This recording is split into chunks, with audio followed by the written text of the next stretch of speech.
Hey, if you're watching me for the first time, I usually go live now about 9:30 a.m. Eastern time, kind of early for my West Coast friends. And I talk a lot about parenting. So if you are interested in parenting tips, strategies, tools, ways to be more mindful in your parenting, make sure that you go over to YouTube and subscribe to my channel so that we can share this work with the world and be the change we wish to see for our kids. So, subscribing to my YouTube channel, liking some of the videos, hitting the bell, it makes like the way the algorithm works for YouTube, it makes it more available to more moms that need to hear this. So I'm here to help parents, support parents, so that our kids can grow up the way that the world needs them to grow up, or the world, the way that they were designed to grow up. Okay, that's what we're doing here.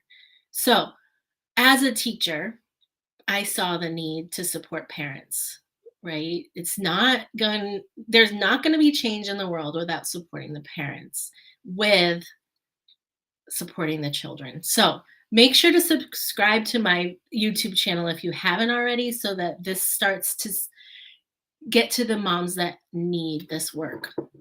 So today we're talking about, do you love or hate playing with your kids? And the other thing is, I have a Facebook group. So if you're not in my Facebook group and you are watching on YouTube or somewhere else, make sure to jump into my Facebook group, because that's where I have all of the tools and strategies, and um, we work through some of these challenges in our parenting. It's called Reactive to Relaxed Self Care Without the Guilt. Really, really getting back to taking care of yourself, mamas, so that we can show up for our kids. We're not going to pour from an empty cup. So, filling your cup, I share yoga, mindfulness, all kinds of things over there in the guide section. So, jump in the Facebook group if you're not in there yet. Okay. So, do you love or hate playing with your kids? This is something that, as a teacher, I spent a lot of time working with myself first on being playful and meeting the kids with play. This is how they learn. This is how they learn about life, play. Um, and it can be quite hard for us to go back into that playful mode as parents, because we have all these adult things going on. So, and then we also have certain beliefs that come up in our parenting. So, do you value play? First of all, these are things we have to get real with in our parenting. Do you value it? Do you see the value in it?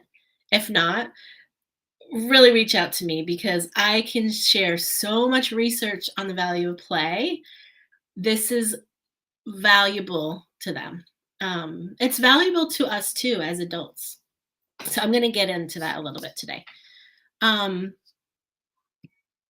if you're here watching, comment so I can answer your questions in real time. Let me know you're here with the replay, hashtag replay. Okay, so the reason I'm talking about this today is because my kids are home from school for going on five. This is the fifth day. They were out of school Friday, yesterday, and today.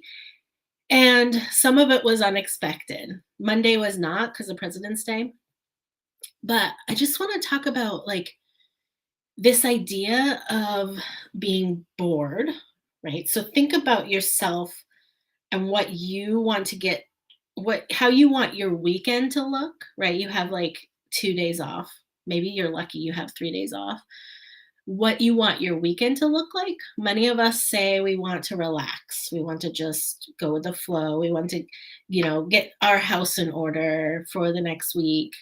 We want time to do the things we like to do, like go out to eat or read a book, or, that kind of playful stuff where we feel like we've had time to decide how our day is going to go. Kids are no different. You can also think about when you go on a vacation.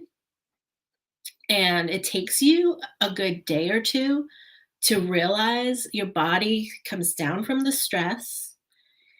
And, it takes a bit of time to get into that relaxation mode of like, I'm going to flow. I don't necessarily have to get things done on vacation. And if you're a highly productive person, that can be hard. That can be really hard to just not have a to do list. It's very important to our stress levels to not have a to do list sometimes, though, to get into this play rhythm. So for kids, and adults, we need at least 45 minutes to get into a rhythm.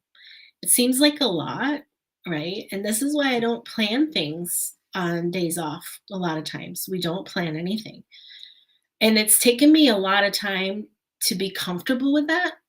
It gives me a lot of stress when I don't have a plan. So I've had to like really work on this and inquire about the value of this. So let me just say how this worked for my kids the last few days.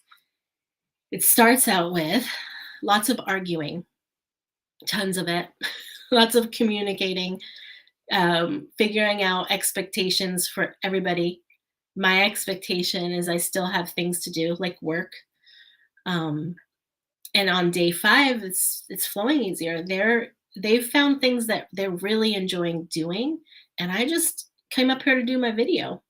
I also have some calls scheduled to talk to other parents today. And so from work from home, I can be flexible and kind of go with the flow now. Um, it doesn't mean that they aren't going to interrupt me at some point and probably have to meet their needs, and figure it out, communicate. But the things that they've come up with over the last 5 days, one of which was building a fort, and they moved furniture in the living room, like made a tunnel behind the couch, took my couch pillows, set them all up. And you know what? Normally, like for Tanner, it kind of bothers him. He wants to fix it. For me, I saw that they were using it. I was not going to clean it up because as they play with it, that play is going to deepen. And 45 minutes is not enough to play with that fort. They actually went to it the next day. They brought new things to it. They saw it in a new way. So I have to actually get past the belief like that my house should be clean every day, or the kids should put their things away each day, and we should set it up for the next day. There's other beliefs too. Um, that taking a break from cleaning for a few days while the kids are off. There's a belief under there that's lazy, or that doesn't feel good, like to be like when we have an expectation that moms clean the house, moms keep it together. So examining your beliefs, really getting curious about your beliefs can help you to be more playful in your parenting. The other thing is they set up this giant Lego structure on the floor of Tegan's room, so you can't even walk through the room. It's really fun. They've got like a Batman part and like Harry Potter part and like a garage. They built bunk beds. Like they have built on this over several days and they go back to it. And they're getting along mostly. I have to work through some things sometimes. But not cleaning that up has been so helpful to get through these 5 days of no school. And so that's just a little tip on how you can hate the fact that it looks messy, but can you reframe that it's not a mess? It's a play. It's play. So I get how hard it is. I want to leave you with one quote here. Boredom is your imagination calling to you. Sherry Turkle. I took that from Atlas of the Heart by Brene Brown. I'll read it again. Boredom is your imagination calling to you. So When you are bored, when your kids are bored, when you're on vacation, when you have no schedule, it may be tricky at first to navigate all of the emotions that are coming up and the conversations, the expectations, managing all that. But when you give space and time for it, that is when there's more insight, more creativity, more problem solving. Um, Everybody gets to know themselves in a deeper at a deeper level. So where can you let go a little bit in some of your parenting to be more playful? And if you are having a real hard time with this concept, please message me here. Message me, founding member here. I I have a whole module on play in my Own in the Home Revolution.